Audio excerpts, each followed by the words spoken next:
عشق کوه، مستی کوه، خمار کوه، ژوند دی هسې مه کښېنه څه کار کوه. شیخه ستا جدا زما جدا مزاج، زه به څښم جامونه ته نسوار کوه. بل شاعر وایي ووایه زاهد ته ګناه زه کوم، زور خو یې کمبخته په تا نه راځي.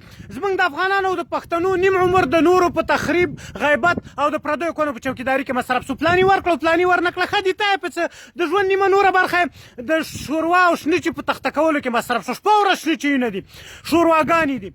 زموږ یو ګاونډی په مېلمستیاګانو کې به هم شورواګانې پخولې، خلکو شوروا تخلص پکې ښود. بله ورځ مې پوښتنه ترې وکړه مال ولې دومره ډېرې شورواګانې خورې؟ وایي دا خو ثواب د صحابو خوړلې. مالوه سړی د صحابو وخت کې به سعودي کې ازبک پلو نه و، که ازبک پلو وایي خدا کې شوروا ته ګوتې مو ور وړی وایي، هر څه کې موږ افراط کوو. بیا وایي دغه دنیا خدای پاک کفارو ته جنت ګرځولې، مفته کې جنت نه ده ګرځولې ورته. دا خلک شپه ورځ ښځې هنر کار کوي، د زحمت له برکته یې ملکونه جنت ګرځولي. زموږ خلک خو خبرې ډېرې کوي کار کم کوي. دا خلک په سکوت باندې خبرې کمې او کار ډېر کوي.